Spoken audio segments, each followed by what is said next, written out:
我和周慈也是一对怨侣，恶语相向，拳脚相加，最后扬言谁不离婚谁是狗。离婚的路上，我们用尽了最恶毒的话诅咒彼此。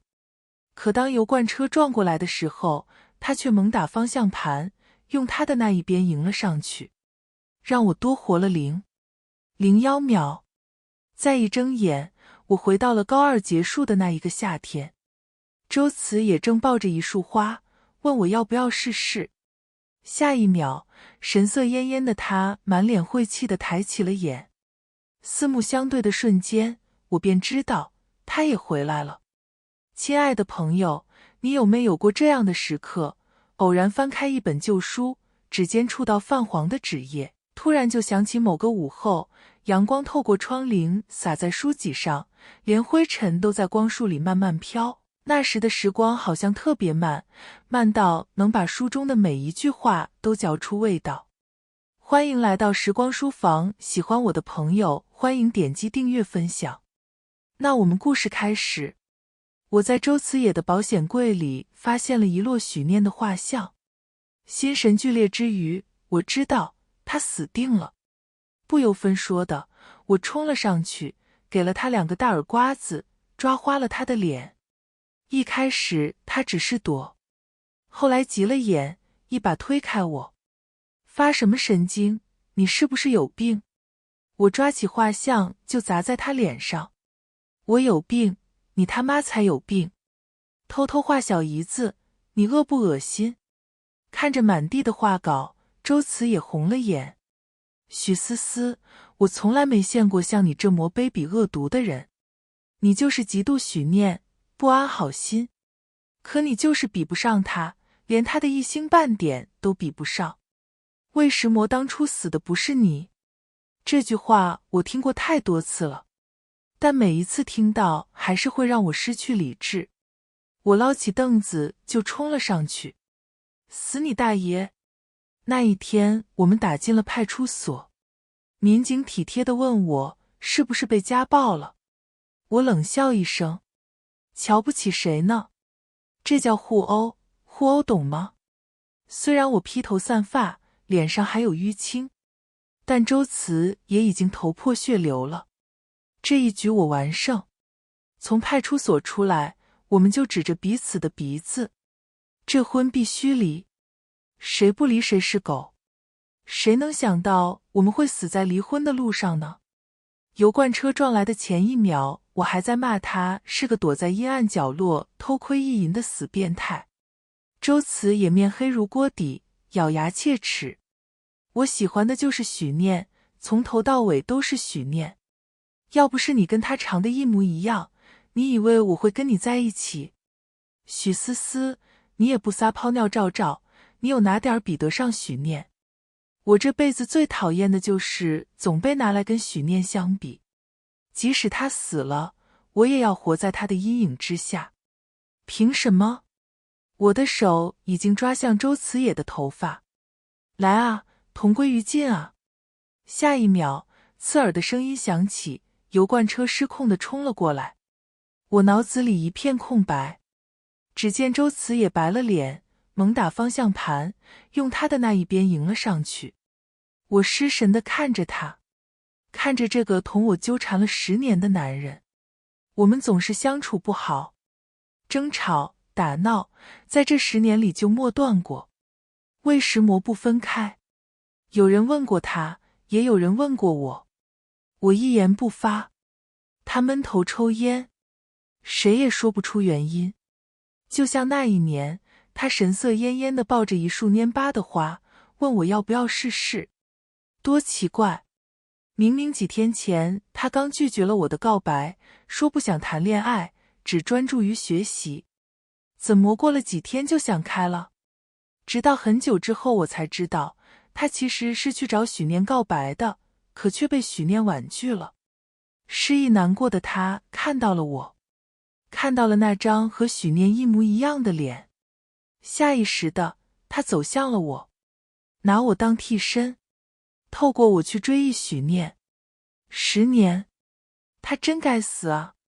他就该死掉。谁需要他拿命换我？就让我多活了0.01秒。晦气。算了，人死债消。从此往日的恩恩怨怨皆化作一缕青烟，只希望下辈子睁开眼。操！一睁开眼，我就看到了17岁的周慈野。为什么确定是17岁呢？因为他正用他那一张死鱼脸抱着一束蔫巴的蓝色小飞燕。我不喜欢小飞燕，我喜欢玫瑰，红玫瑰，热烈、浪漫又张扬。周慈也满脸鄙夷，说我俗不可耐。他问我知不知道小飞燕的花语是什么？你不觉得它们的外形像一只只轻盈飞舞的小燕子吗？它象征着自由，无拘无束。你不觉得很美好吗？我不觉得。我只知道玫瑰代表爱情，爱人之间总是要送玫瑰的。可直到被油罐车撞死，我都没有收到过一束。重生到这一刻，很好，更晦气了。而最晦气的是，周慈也抬起了头。四目相对的瞬间，我们都看到了彼此眼中熟悉的神色。哈！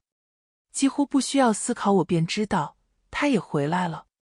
这一年的夏天尤其热，马上就要升高3了，有的人奔走于补习班，有的人在家1对1。只有我，每天吊儿郎当，天不亮就出门，到了晚饭时间才心不甘情不愿地往家跑。今天也是如此，我一路踢着小石子，身上的怨气5米开外都能感受得到。看到周慈野的那一瞬间，我是紧张的。我喜欢他，情窦初开喜欢的第一个人，酸涩又美好。可他拒绝了我的告白，脸上是疏离的笑，说他现阶段只专注于学习，不想谈恋爱。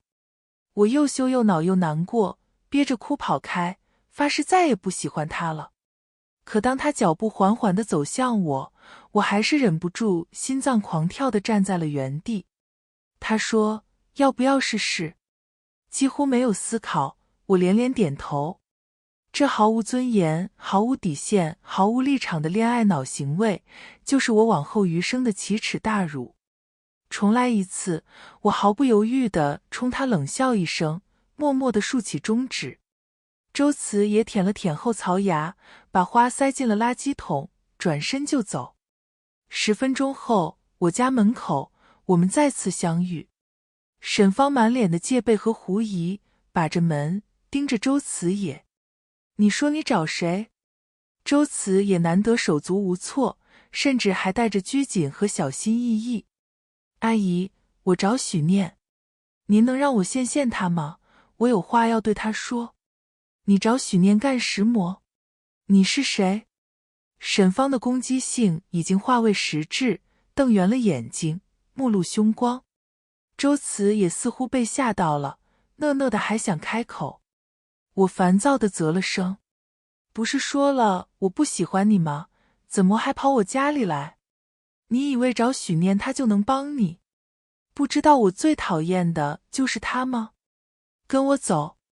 迎着沈芳狐疑的目光，周慈也被我拉下了楼。周慈也阴沉着脸，一把甩开我。我知道你也回来了。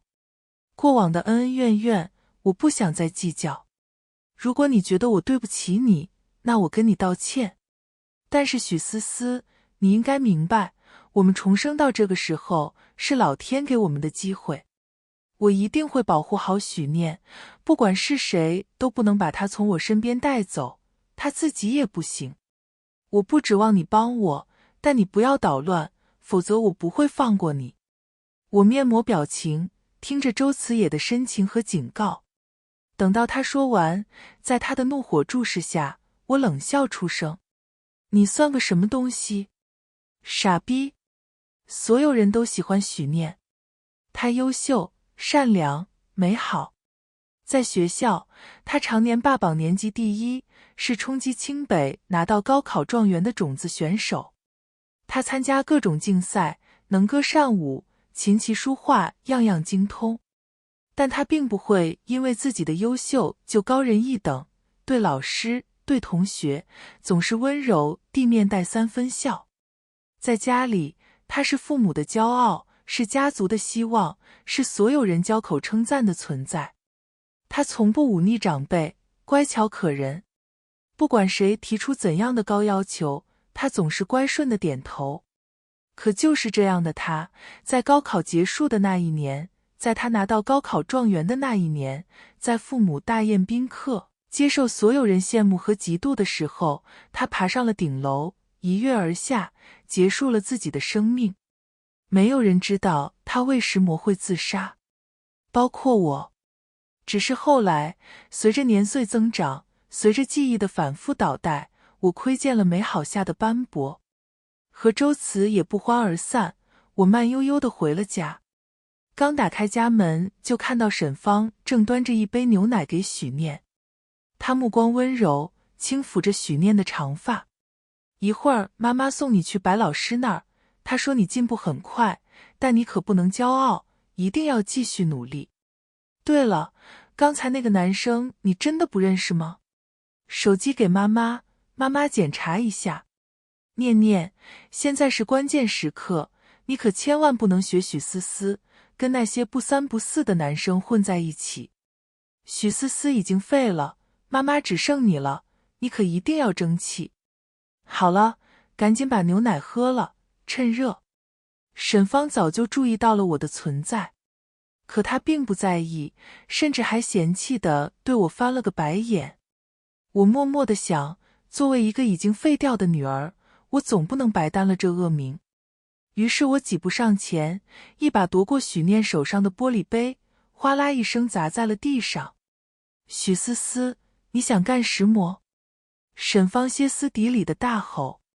我扬了扬眉，以后这牛奶我要是喝不着，他许念也别想喝了。很小的时候我喝过牛奶吗？不记得了。反正从我记事开始，家里的好东西我就没碰过。那些精美的食物，搭配好的营养餐，我的筷子刚想伸过去，沈芳就会一巴掌拍在我的手背上。吃什么吃？这是我给念念准备的，给你吃了也是浪费，还不如喂狗，狗还能看家，你能干什么？一开始我会哭着闹着要，可除了换来一顿毒打，什么都得不到。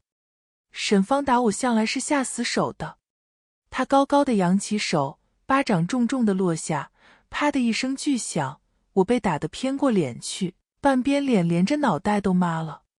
许思思，你是不是反了天了？你还想喝牛奶？你不想想，你那个成绩配吗？还跟念念比，也不看看你自己什么德行。你给我滚出去，这个家不欢迎你。说着，他就抄起桌上的教鞭要往我身上打。这次我默乖乖受着，拔腿就跑，一边跑一边推倒桌子、椅子和花瓶。屋里响起稀里哗啦的脆响，家里越来越狼藉。沈芳尖叫着追着我赶，不管多混乱，不管多嘈杂，许念就乖乖地坐在那儿，静静地看着，既不帮谁也不拦着谁，甚至事不关己地拿起了桌上的书开始看，直到我抢过了他的手机。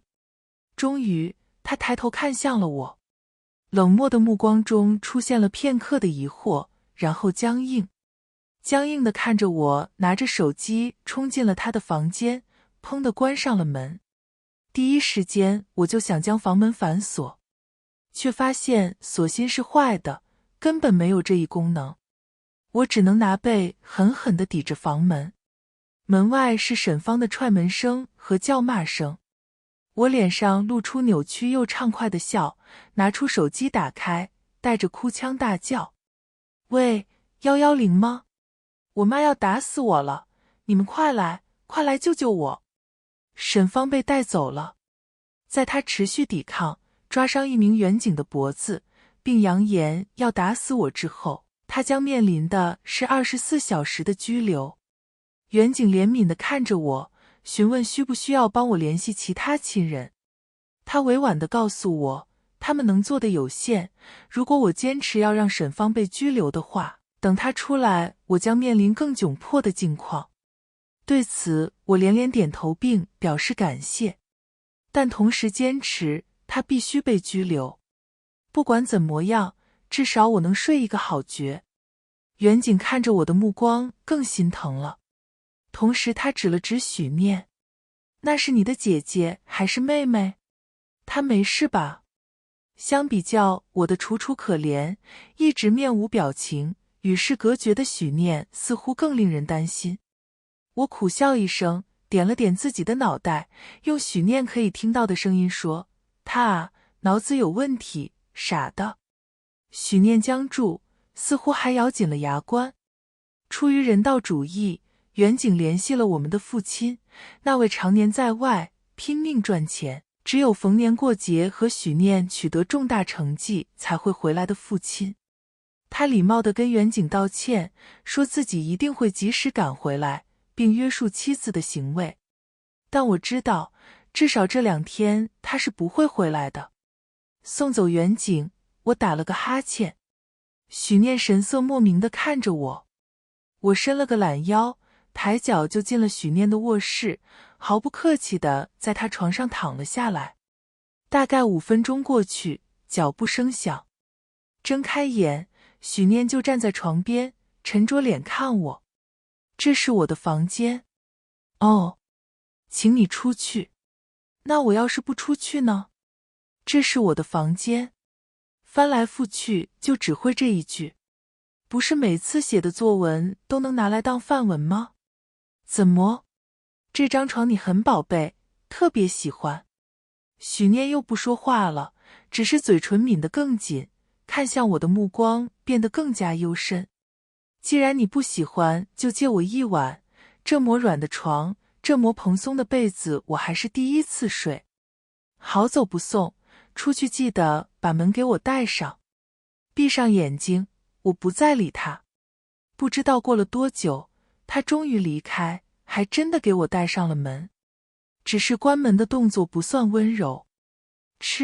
原来他也是有情绪的。我还以为真的不食人间烟火呢。翻了个身，我把自己埋进了被子里。和许念说的话，我并不是挤兑他。在这个3室1厅的家里，并没有我的房间。一开始是有的，那间最狭小、幽暗的书房。后来许念开始弹钢琴，为了放下那架10几万的钢琴，沈芳清空了我的房间，在阳台隔了个伸缩门。那里空间太小，连单人床都放不下。沈芳就买了个折叠床。许国勇不赞同，你这样也太不像话了，让思思怎么住？沈芳满不在乎，那怎么办？家里就这么大。白老师说了，念念在钢琴上特别有天赋，是可以成为大师的。为了念念，我们都得让步。他要是像念念一样有本事，我也紧着他。听完这些，许国勇沉默了很久，最后叹了口气，就什么也没再说了。从此我便在逼仄的阳台住了下来，一住就是近10年。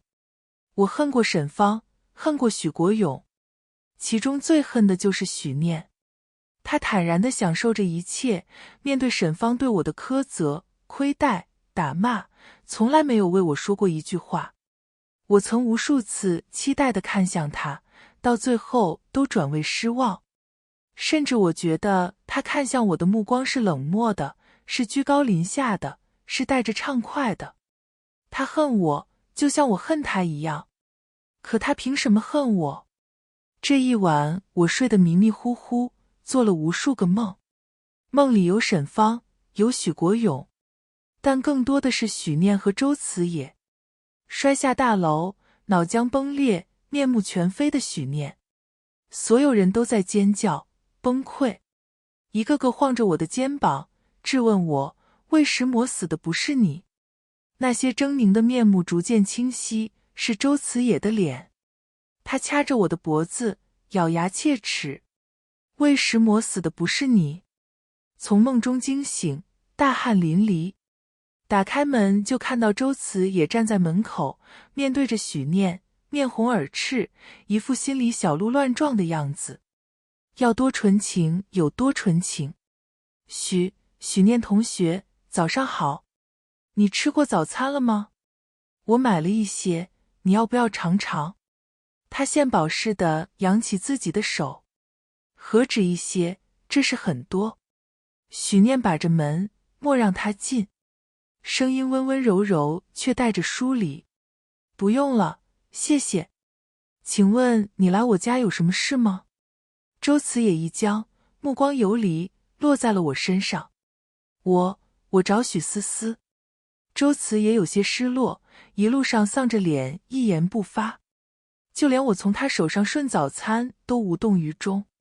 吃了一碗馄饨，喝了一杯豆浆，他顺手递给了我一个肉包。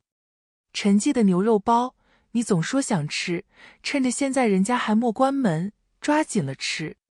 我停住脚步。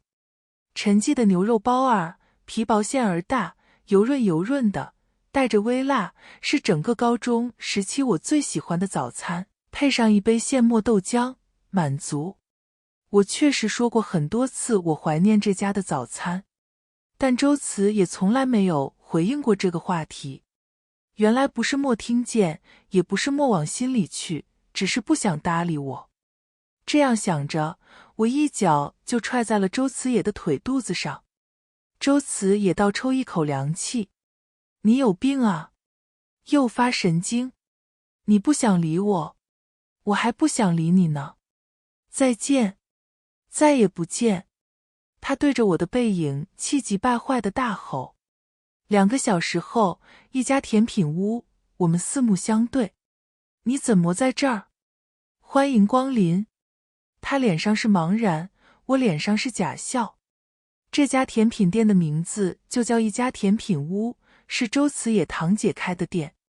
此时他正在质问自己的堂姐：你雇他，懂不懂法？他未成年。堂姐笑嘻嘻：你不说，我不说，谁知道他未成年？周慈也瞪着眼睛，转头又质问我：你为什么要来这里找工作？是不是认准了这傻大姐好骗？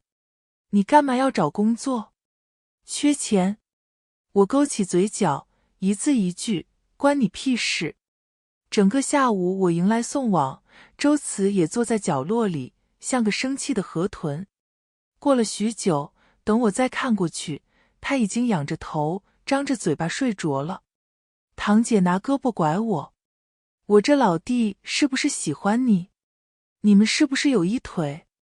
我面膜表情的收拾桌子。他喜欢我妹。哈，和我长得一模一样的双胞胎妹妹。替身文学。他这么牲口的吗？呵呵。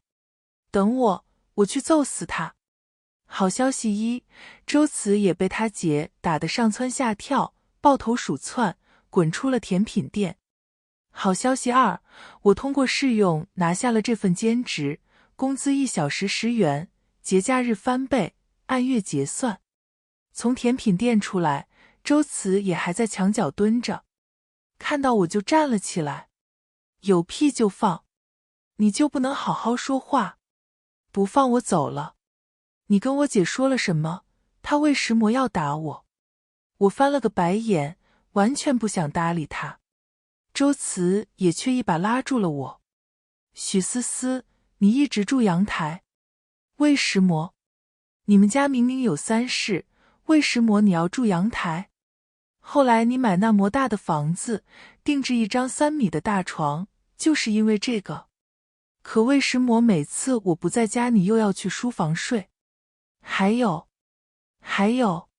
没完没了了是吗？我不耐烦地甩开他。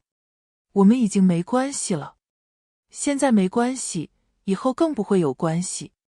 少管我的事儿少打听。跟他有什么关系呢？是，缺什么就想要什么。我买那么大的房子，定制一张3米的大床，就是因为我不曾拥有。可是那么大的房子，那么大的床，却让我害怕。空落落的，让人心里发慌。只有窝在堆满东西的书房，躺在狭窄的沙发床上，才能让我感到安全。多讽刺，多可悲！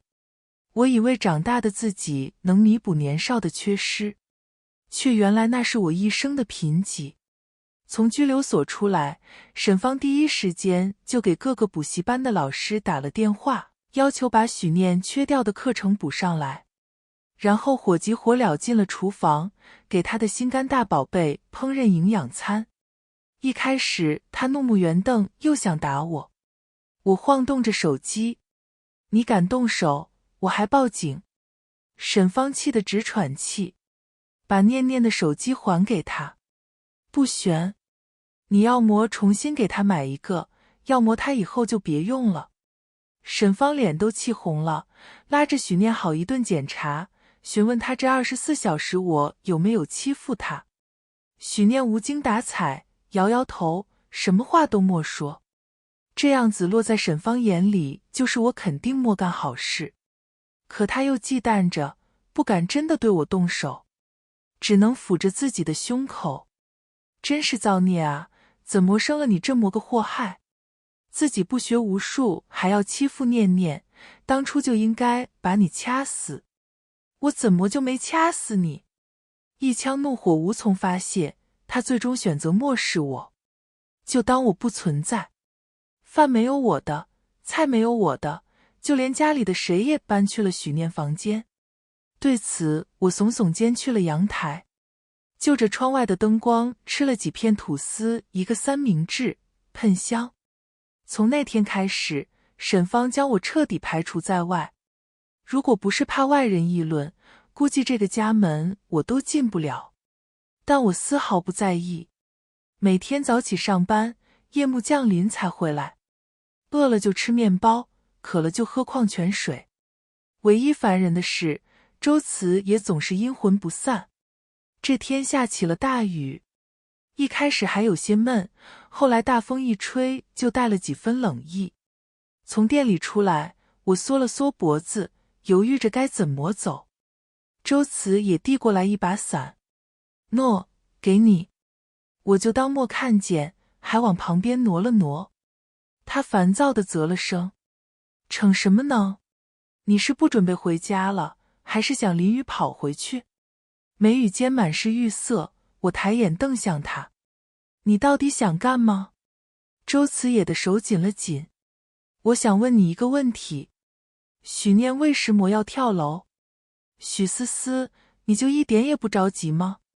那是你妹妹，和你血脉相连，一母同胞，她会跳楼，会自杀，会死。你难道就不想改变，不想救她？你应该守在她身边，保护她，照顾她，而不是在这里赚钱。周慈野的话说得掷地有声，慷慨激昂，那么正义，那么深情。我原本的针锋相对慢慢散去，甚至还对他轻笑出声。他僵住，有些茫然，有些不解，有些欲言又止。而我没再给他发言的机会，转身冲进了雨幕。雨下得好大，劈头盖脸地往我身上砸，让我睁不开眼，衣服瞬间湿透。但我完全没有停下来的意思，一口气跑回了家。衣服全部贴在了身上，往下滴着水，难受极了。我敲了敲门，没人应，又用力敲了敲，还是没人来开。吐出一口浊气，我有些力竭地靠着门坐了下去，身上软绵绵的，打着寒战，一摸额头，有些烫。真是福无双至，祸不单行，我大概是发烧了。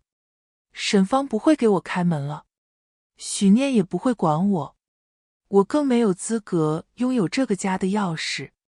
我想我应该是最悲催最没用的重生者了吧。靠着门，我浑浑噩噩地睡了过去。不知道过去多久，门突然开了，迎着楼道的光，我看到了许念，穿着睡裙，披散着长发站在那儿。我撞开他进了屋子里，忍不住一声嗤笑，真是活久见了，你竟然会给我开门。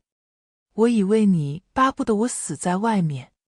许念没有说话，只关上门蹲下，拿着毛巾擦拭地板上的水渍。和沈芳的漠视不同，许念才是真的不在意，不关心，无所谓。就好像我是一个陌生人，或者一个透明人。他看不到我，也不想看见我。那为什么要向我求救？许念，你有没有，哪怕一次，想要为我出头？这个家里，你受尽宠爱，得到所有的好处，却从来没有为我说过一句话。你是不是特别得意？把我踩在脚下，看着我被亏待被虐待，而你活得像个小公主，你是不是特别开心？你就这么讨厌我？许念还是一声不吭，但手上的动作却停了下来。我等着。1秒钟2秒钟过去，1分钟2分钟流逝，我眼中的光慢慢熄灭，脚步微动，想要转身。许念疼地站了起来，毛巾落在地上，他双臂紧绷到颤抖，压抑着声音低吼出来：对，我讨厌你，我讨厌死你了。许思思，你就是个废物。你的记忆是从什么时候开始的？6岁、8岁，还是10岁？我是2岁。你还在堆积木玩娃娃的时候，我已经可以背完整篇的3字经了。妈妈特别开心，给爸爸打电话，让我背给爸爸听。她让爸爸赶紧回来，说要带我去医院做智商测试。120，这是我的测试结果。智力水准较高，在人群中属于相对突出的部分，但也仅限于此。可是妈妈不听，她只觉得自己生了个天才。天才要有天才的培养方式和教育投入，她畅想着美好的未来。我说我想吃糖，她说不行，天才不能吃糖。但爸爸还是给我买了2个，我吃了那个荔枝味的，把草莓味的留给了你。那是我吃的最后一根棒棒糖。许思思，你怎么可以活得那么无忧无虑、无拘无束呢？我求过你的，别出去玩了，跟我一起学习、看书，陪陪我。但你做不下来，学不进去，你就是个废物。你是个废物，无非被妈妈打、被妈妈骂、被妈妈放弃不管。可我是个天才，我要是从天才变成了废物，我会死的。他会杀了我。一道闪电划破黑夜，映照出目眦欲裂的许念。他双眼通红，带着彷徨、无助和恐惧。随后一声惊雷在耳边炸响，我忍不住抖了抖，刺骨的寒意从指尖弥漫至全身。你胡说八道什么？谁会杀你？沈芳吗？许念摇摇欲坠，抬起手擦拭掉眼泪。你不懂，你什么都不懂。你待过无法上锁的房间吗？随时随地有人静悄悄地站到你身后。他看不懂书本上的内容，但他会冷不丁地开口，说你离书本太近，说你坐姿不对，说你不能走神。你1秒钟都不敢松懈，那双眼睛如影随形，如复古之居。你试过睡觉的时候被人盯着吗？睁开眼，一个人就站在你床前，给你擦汗，给你盖被子，抓着你的手，或者什么都不做，只静静地看着你。你是我的一切，我只有你了。你要努力，不能松懈，不能落后。你要拿第一，做最好的那一个，我的孩子就应该是最好的。只有你做到最好，爸爸才会回来，才不会不要我们，否则我们怎么办？我只能拉着你去死。说出的这一切仿佛用尽了许念全部的力气。他撑着沙发，过了许久才重新站立起来，声音恢复平静。妈妈吃了安眠药，今晚不会醒。你是自己进来的，跟我无关。他脚步虚浮，游魂般回了自己的房间。我泄了劲，跌坐在椅子上。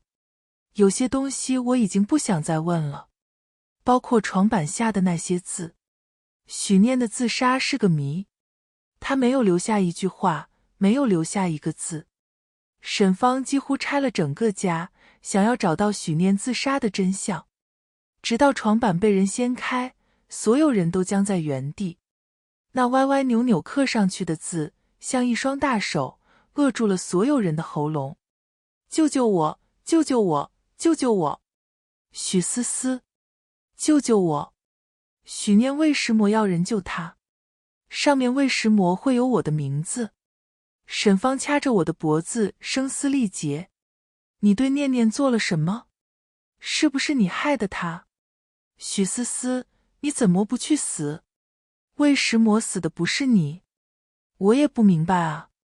为什么？许念是让我去救他，还是因为他才需要有人救？那一刻，沈芳对我的恨意已经让我无动于衷。我陷入了深深的彷徨。许念，你到底要对我说什么？那一晚，我霸占了他的房间，在他关上门后，我爬进了床底，那里一丝灰尘都没有，比外面的地板还要干净。点开手机的亮光，照向床板，密密麻麻、歪七扭八的字已经占据了一半的空间。我颤抖着手摸向我的名字。所以，许念，你是让我救你吗？沈芳瞪着我，你是怎么进来的？我老神在喝着粥，把我锁在门外，昨晚是第一次，也是最后一次。否则怎么样？沈芳冷笑一声，这是我家，我让你进你才能进，我要是不让你进，许思思，你干什么？他失声尖叫，想上前又不敢。我扯着许念的头发，捞起剪刀贴在了他的头皮上。他一动不动，除了最开始疼的闷哼一声，就一个字也莫说。沈芳整个人都在抖，又气又急。你放开念念，你到底想干什么？我扬眉，别动，不然我一剪刀下去就不知道剪的是他的头发还是脖子了。沈芳倒抽一口凉气。许思思啊！咔嚓一声响，许念的齐腰长发被我剪下了一大缕。沈芳痛呼出声，就好像我剪的是她的肉。这一声取悦了我，毫无章法，毫无美感的。我挥动着剪刀，每一下都带着十足的狠劲。头发一缕缕飘落，杂乱无章地散落在地面。沈芳的哭喊声在我耳边回响。此时的许念狼狈不堪，头发参差不齐，长短不一，碎发到处都是。但他一直低垂着眼眸，就好像这一切跟他没有任何关系。终于我扔下了剪刀，下一秒沈芳就嘶吼着冲向我，一把将我推了出去。他颤抖着捧住许念的脸，那眼神就好像自己的稀世珍宝被人糟践了。他再次大吼，捞起了一旁的板凳。我拔腿就往外跑，但还是在临近门口的时候，被飞来的板凳砸在了背上，疼得我倒抽一口凉气。但我脚步不停，噔噔地快速往楼下跑，和正上楼的周慈也撞了个满怀。你怎么了？怎么脸色这么白？哪里受伤了？楼上是什么声音？你和你妈吵架了？滚！周慈也面色不善地拉住我。你怎么总是这样？许思思，你是不会好好说话吗？跟个茅坑里的石头一样，又臭又硬。你就不能改改你的脾气？不管怎么样，那是你妈，你……我深吸一口气，一把甩开他。大清早的，别逼我大嘴巴扇你。许思思，周慈也，我冷冷地看着他，蜜罐里长大的小少爷，离我远点儿，离我们家远点儿，也离许念远点儿。周慈也的嘴唇抿成了一条直线，脸色渐渐沉了下去。做不到。许思思，这次我无论如何都不会放弃许念，我会保护好他，不让他受到任何伤害。哈！我冷笑出声，笑容里满满的都是讽刺。保护他？您哪位？他记得住您是谁吗？什么都不懂，还想当英雄，傻逼！日子不紧不慢地过着，跟那个家我算是彻底决裂了。只要有我在，家里的氛围就会降至冰点，跟个冰窖似的。沈芳带着许念去把头发打理了下。现在的他就像是个假小子，他对我更冷漠了，连余光都不落在我身上。我依旧每天早出晚归，忙忙碌碌，唯一碍眼的就是周慈也。消失了3-4天后，他开始每天出现在甜品屋，一待就是1天。我们没有任何交流，但我知道他经常看着我发呆。很快，暑假过去了一大半，我拿到了这辈子的第1份工资。同时，我等的日子也到了。明天，许念要参加市里的音乐会，全程直播。这样重要的场合，我们那日理万机的老父亲是必须到场的。沈芳的紧张肉眼可见，他守着许念，让他把演奏的曲目弹了一遍又一遍，一边说着让他不要紧张，一边反复念叨，一定要好好表现，不能出错，绝对不能有任何失误。对此，我一声冷嗤。沈芳恨恨地瞪了我一眼。早上天还没亮，许念就被沈芳叫了起来，又开始弹。我烦躁地把自己埋进被子里，昏昏沉沉地又睡了过去。等到我再醒来，他们已经没了人影。甜品店里今天人不少，忙活了一通，堂姐冲我挤眉弄眼。我那傻弟弟呢？今天怎么没来？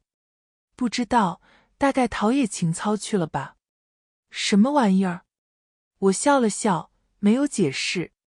晚上回到家，沈芳开心的手舞足蹈，连连说许念是她的骄傲。看来演出很完美，只是却不见许国勇的影子。哟，我那老父亲呢？3过家门而不入。沈芳脸色一僵，明显被我戳到了痛脚。你知道什么？你爸忙得很，不然你这些吃的喝的从哪里来？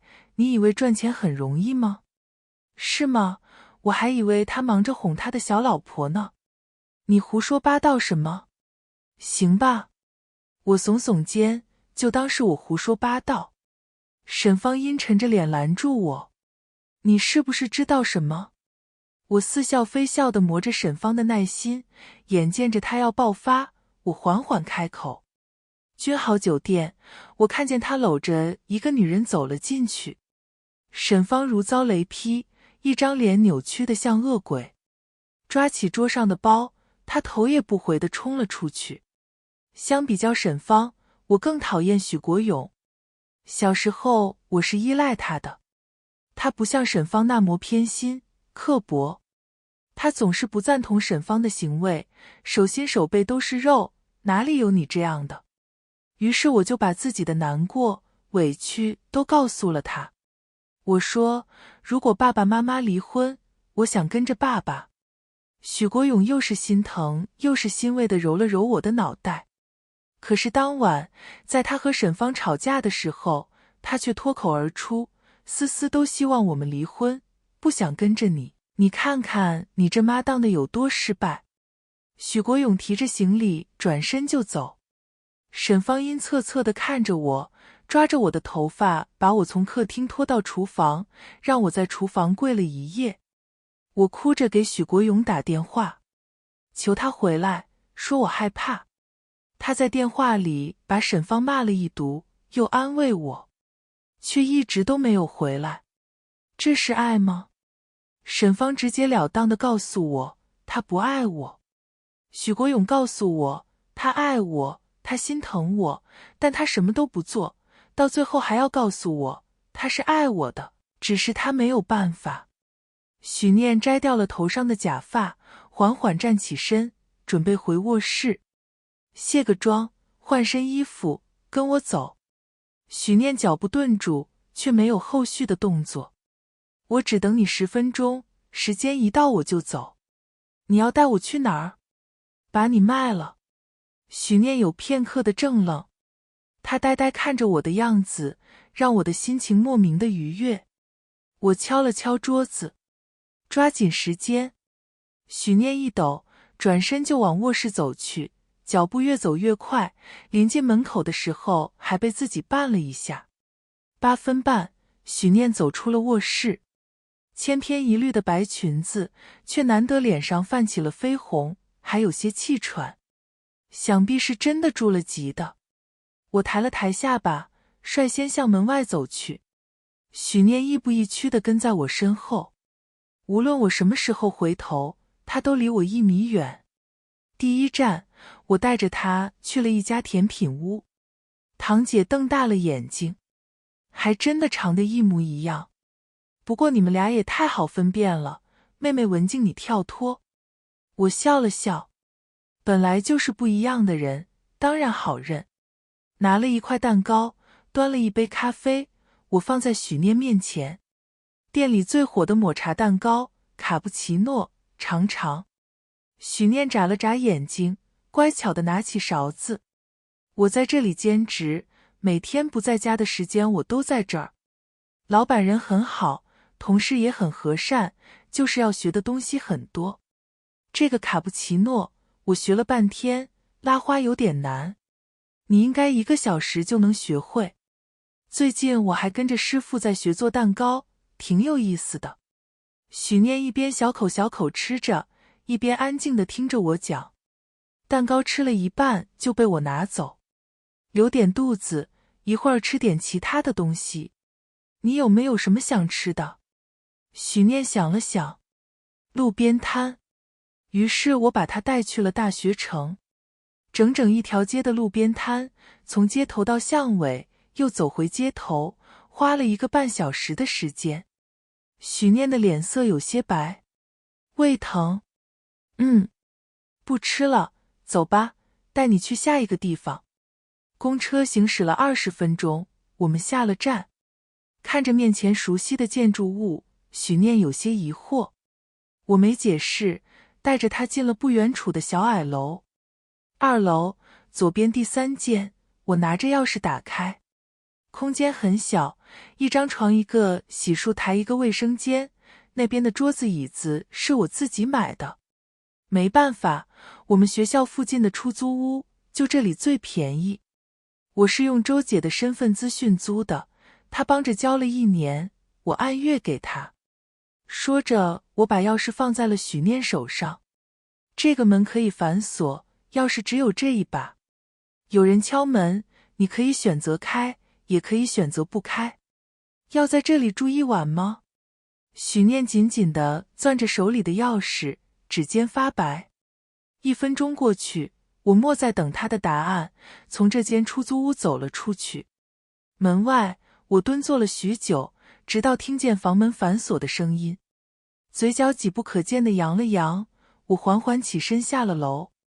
沈芳从来就不是个好相处的人，她执拗到偏执，控制欲强，任何事情脱离她的掌控都会让她发疯。其中最能点燃她情绪的就是许国勇。许国勇不接她的电话，许国勇不带她出门，许国勇不回家。你知道我有多忙吗？你知道养一个家有多不容易吗？那我来照顾孩子，你去赚钱。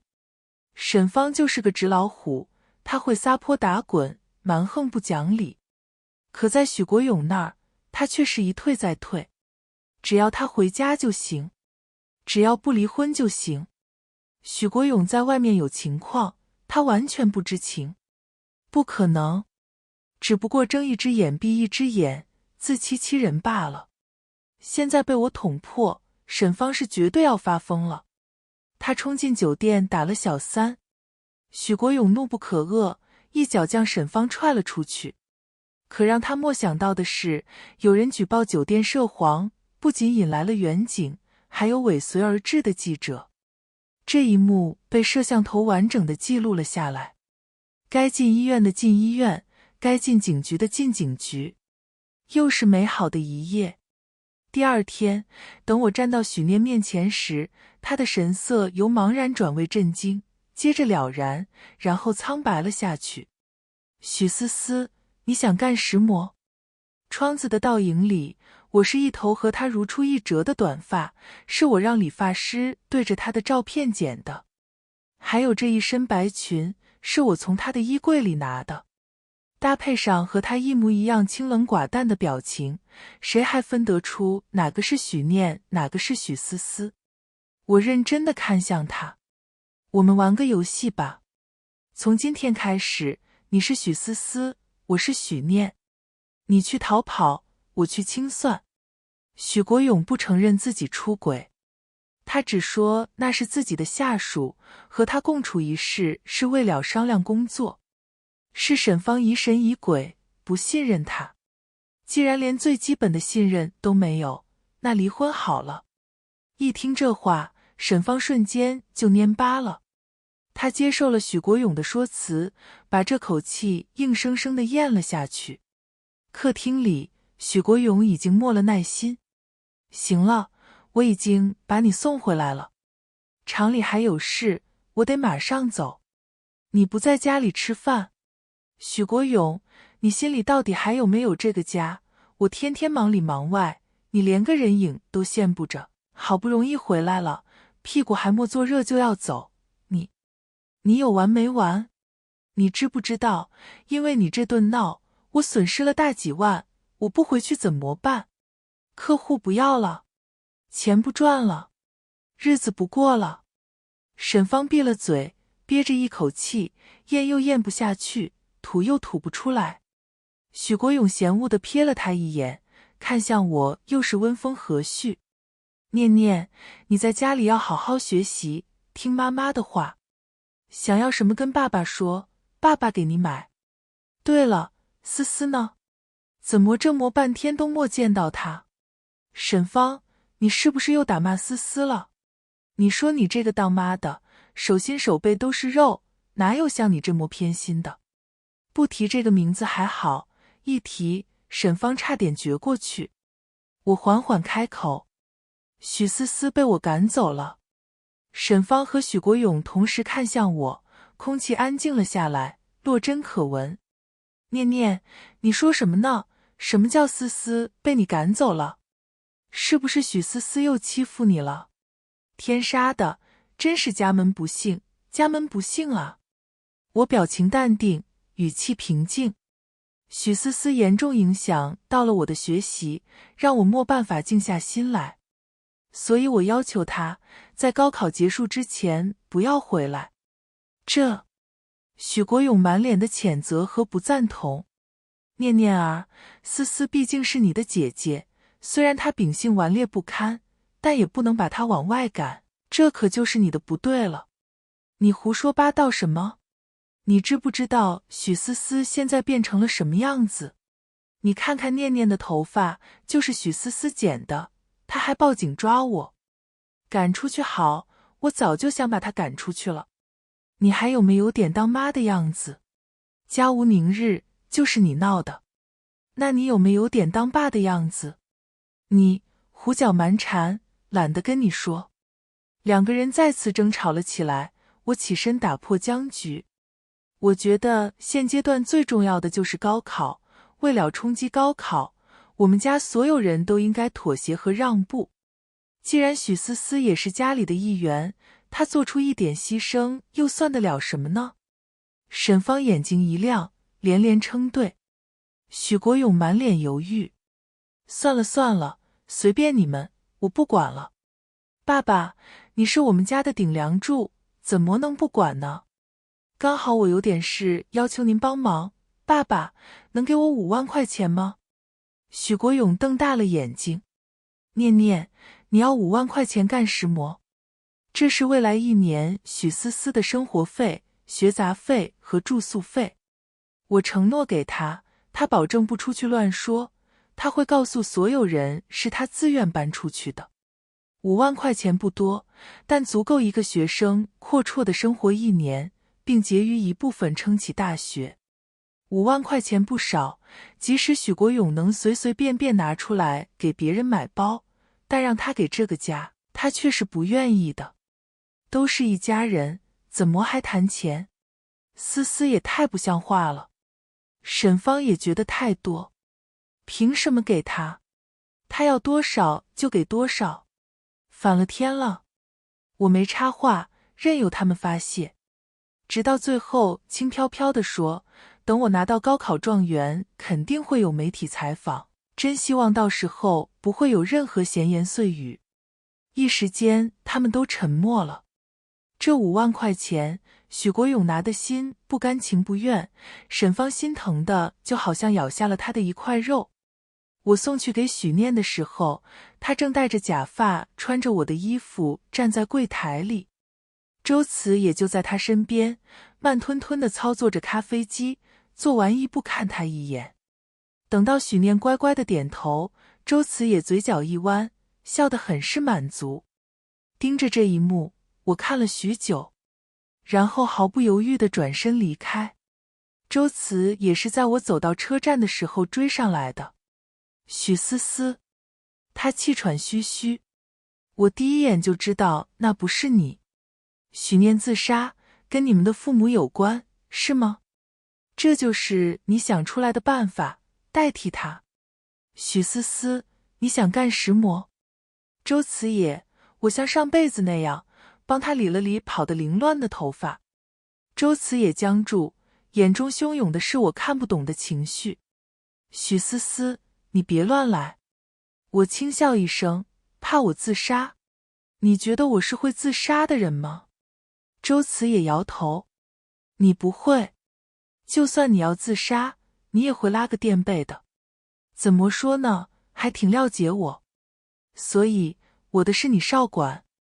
真想做点什么，就像今天这样，帮许念查个缺补个漏就行了。周慈也，你成为不了任何人的救世主，能救他的只有他自己。回到家，沈芳已经做好了饭，千篇一律的炖牛肉、炒鸡蛋、青菜、米饭以及一杯牛奶。念念，先把牛奶喝了，趁热。我端起牛奶，当着沈芳的面全部倒进了洗手池。许念，你干石磨？以后这牛奶我就不喝了。为石磨？你知不知道这是给你补充营养的？我从来都没喝过，就紧着给你，你怎么能倒了？你是真不知道我乳糖不耐吗？这话我也问过许念。他沉默了很久，点点头，说他知道。很小的时候，他喝牛奶喝得不频繁，只隔一段时间沈芳会给他喝一次。等到他上吐下泻，沈芳就激动地给许国勇打电话，说许念生病了，让他赶紧回来。如果许念不肯喝，他就盯着许念，你不希望爸爸回来看你吗？沈芳的脸色有些难看。什么乳糖不耐，我怎么不知道？念念，你不要听别人乱说，他们都是为了赚钱，忽悠你买一些保健品。妈妈才是为了你好。你看你喝了这么多年也没有问题，妈妈还能害你不成？我退后一步，失望地看着他。我那么努力的学习，对您没有任何要求，就希望您能做好后援工作。合理膳食，健康搭配，就这么一点简单的事情您都做不好。算了，我还是建议爸爸给我请个保姆吧。沈芳满脸的不敢置信，我那么辛辛苦苦是为了谁？你要请保姆？许念，你有没有良心？我面露疑惑。可您确实做得不好。做得不好还不能说吗？妈妈，犯错得认，知错了才能改。沈芳摔了，在他失去理智向我扬起巴掌的时候，我绊了他一脚。居高临下，面无表情地看着他。妈妈，您这样真像个泼妇啊。凌晨3点，闹钟把我吵醒。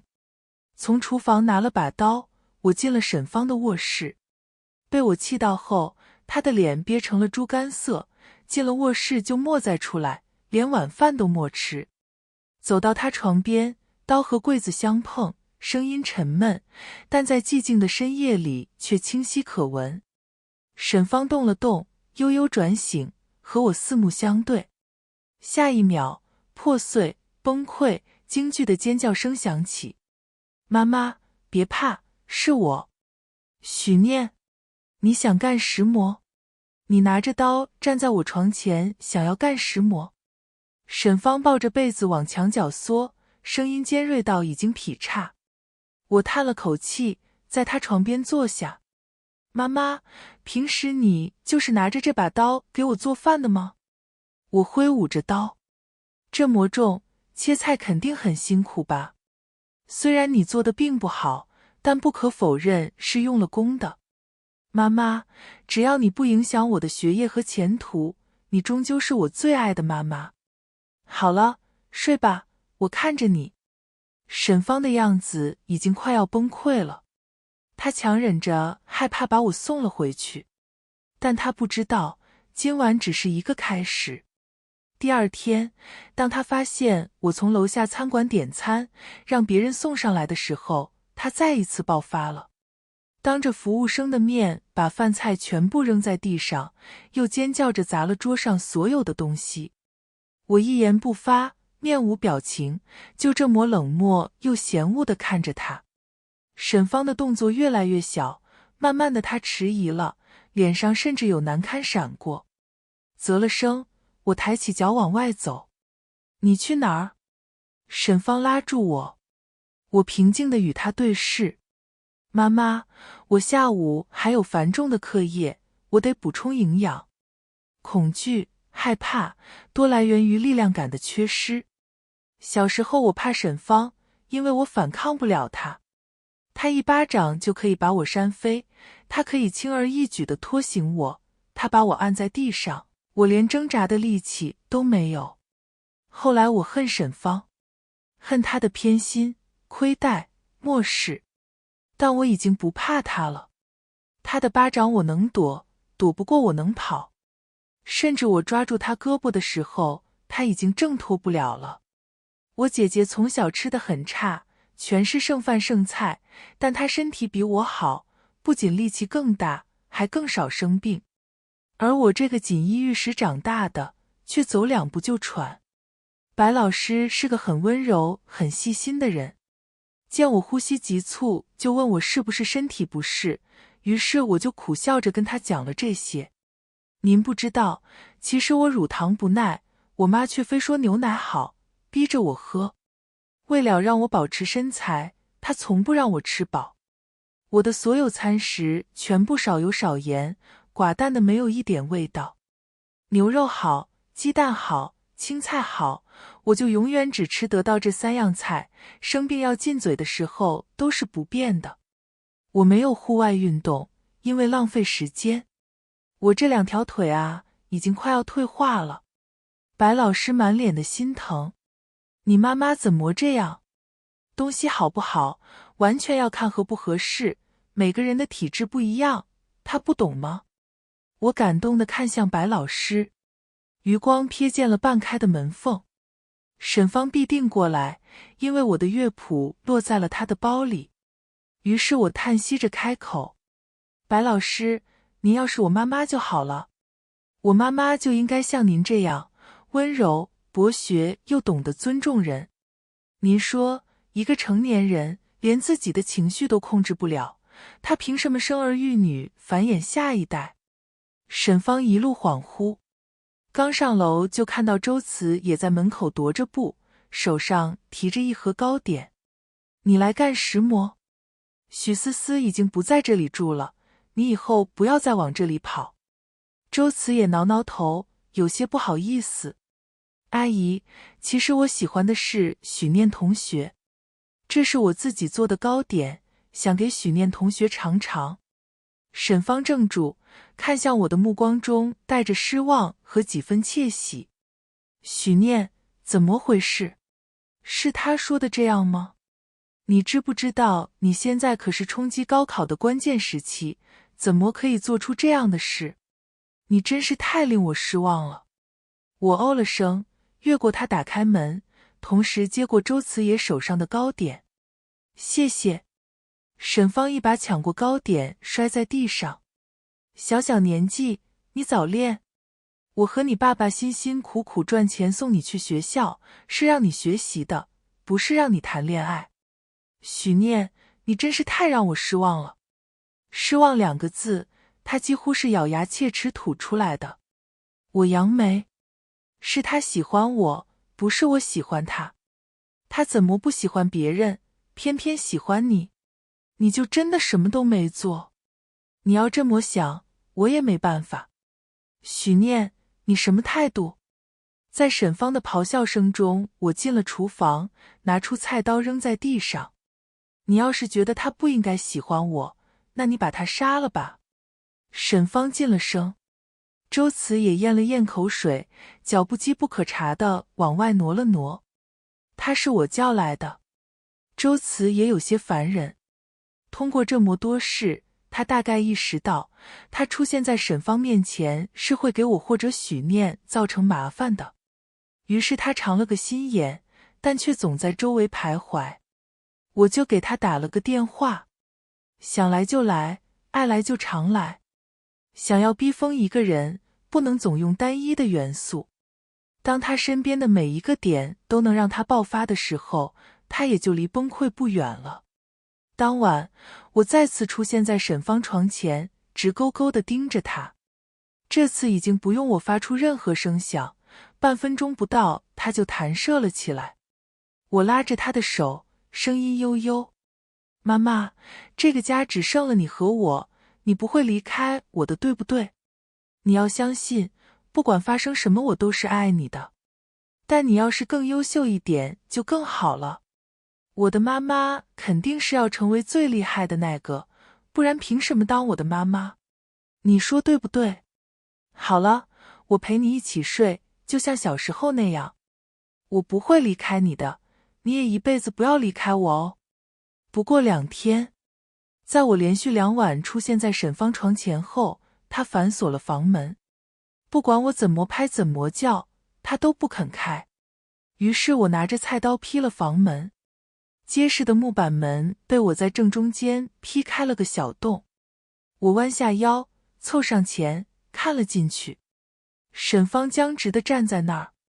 我笑嘻嘻地开口：“妈妈，你怎么把门锁了？我都进不去。”啊！沈芳持续的尖叫惊醒了楼上楼下的住户。没多久就有人凑了上来。这是怎么回事？沈芳快速打开门冲了出去，指着我大声说：“他疯了，他拿刀砍我的门，他疯了，快把他抓起来！”我歪着头，满脸无辜。是因为妈妈把门反锁了，我进不去。那是我的房间，可我房间的门锁就被您弄坏了，您能随时进出。您这样爱我，我当然也要这样爱您了，难道不对吗？第2天，沈芳脸色苍白，目光躲闪，叫人给我换了新的门锁。有时候道理讲不通，就不要再讲。他说刀子砍在身上不疼，你就砍他一刀。暑假不知不觉的已经结束了，我和许念莫再见面。等到开学，很默契的，他去了我的座位，我去了他的座位。和以前一样，我们没有任何交流，面对面碰到都是绕开走。唯一紧张的是周慈也，他问我，如果我的成绩跟不上怎么办？我嗤笑一声，谁规定许念必须是年级第一？许念想当年级第一吗？许念不想的。许念甚至不知道自己想要什么。他越来越迷茫，上课走神，下课趴在桌上睡觉。我买了一本书扔到他面前，看看你想要学什么，去哪个学校。许念叫住我，你想要的是什么？我脱口而出，赚钱，赚很多很多钱。我已经开始撺掇着沈芳找许国勇要钱。沈芳是个很别扭的人，直到成为许念我才知道，许国勇每个月给家里的生活费只有2000。这2000他精打细算，每次还跟许国勇打电话说，他没有一分钱花在自己身上，他为此而骄傲。而唯一能让他理直气壮找许国勇要钱的理由只有一个，这钱是花在你孩子身上的，又不是我要用。拧巴、固执、自讨苦吃。他是个可怜人吗？是的。可那是他的课题，跟许思思和许念有什么关系？沈芳肉眼可见地衰老着，她越来越不自信。每当她出现任何抵触，就会被我快速地打压下去。怎么打压一个人呢？只要你跳出他的逻辑，不在乎他的情绪，那就轻而易举了。就像我找许国勇要钱，魏石魔要找理由，魏石魔要有由头，他是不是心甘情愿给的不重要。你不给，我就闹；你破财，就免灾。这半年，整个家里鸡飞狗跳，但没有一个人问起说起许思思，就像许思思10岁那年一样。他故意考砸，没人在意。许念有了新鞋子，他没有。阳台的灯好昏暗，没人给他换。他们忘了给他当天的生活费，他饿了一天的肚子。躲在家里的楼道下，他想，如果他不见了，爸爸妈妈会不会特别着急？他们会不会发疯一般的去找他？然后抱着他，说他们错了，不应该那样对他。许思思期待着，从傍晚到日落。人越来越少，天越来越黑。没有匆匆的脚步声，没有哭泣叫喊声。许思思怕了，她把自己锁在黑暗里，强忍着。终于她到达了极限，哭着跑回了家。沈芳满脸嘲讽，还有脸离家出走？有本事你一辈子别回来啊！指望我去找你？门都没有。许国勇叹了口气，无奈地摸了摸许思思的头发，脸色温和，语气温柔，以后别再这样了，爸爸会担心的，听话。那一刻，许思思不寒而栗。周慈也问我，他们真的分不出你和许念吗？不，他们不在乎而已。他们不在乎谁是许念，谁是许思思，他们只想要那个最优秀的孩子。而现在，在我的折磨下，他们也没心思去在乎许念是否优秀了。毕竟，在沈芳质问我为石魔成绩会下滑的时候，我会满不在乎地告诉他，因为你啊，你给不了我一个良好的环境，我已经心力交瘁了。都说父母是孩子的老师，你连最基本的身材管理、情绪管理都做不到，我怎么进步？哎，要是我有一个更优秀的妈妈，我一定比现在更厉害。妈妈，你既不赚钱，又照顾不好家里，你存在的意义是什么呢？沈芳每天都在崩溃，偶尔她会用狐疑的眼神看着我，但只要我开始弹钢琴，她就要打消所有疑虑。现在的许念也许不好，但许思思更废物，她肯定是不会弹钢琴的。沈芳甚至听不出我每次弹的都是同一首曲目，就像她不知道，不管我多废物，一直以来我都是年级前10。唯一曾让我担心的是，沈芳带着我去看了心理医生，说我不听话，成绩下滑，叛逆。医生给出的诊断结果是中度抑郁加中度的焦虑。我有些疑惑，觉得这是个庸医。后来想想又释怀了。许念有病，谁说许思思就一定正常呢？和沈芳相互折磨的日子，我过得很开心。这么开心，怎么能忘了许国勇？还记得那次去他的工厂，我拍下了好几个排污口的照片，还有他和他那个已婚会计之间的不清不楚。重要的照片一定要发给对的人。工作的事就找竞争对手，感情的事就找对方的丈夫。那些照片是周慈也帮我送出去的，他的目光有些复杂，有些事情他终究是没办法明白的。感同身受就是一个不可能发生的事情。没过多久，许国勇开始焦头烂额。匹夫一怒，血溅3尺。那个会计的丈夫拿着刀子抵住了许国勇的脖子，虽然没有划下去，也把许国勇吓得够呛。他还不敢追究，不然面子里子都没了。接着就是各个部门的审查，限期整改。许国勇没当回事，请了饭，塞了钱，就以为可以糊弄过去。3个月后，工厂被查封了。无计可施的许国勇灰溜溜地回了家。到此刻，才真正是他们2个人的纷争。仅仅不到1周，原本开心的沈芳就已经受不了许国勇了。晚睡晚起，不是出去打牌跟朋友喝酒，就是在家看电视，不做任何家务，脏衣服脏袜子乱扔，还挑3拣4说沈芳这不好那不好。2个人爆发了有史以来最激烈的争吵。沈芳第一次让许国勇滚，我看得很是开心，只是太吵，于是哼着小曲儿回了房间。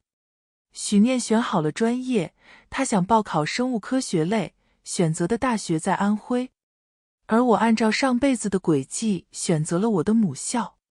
周慈也却越来越沉默，沉默地看着我，沉默地跟在我身后。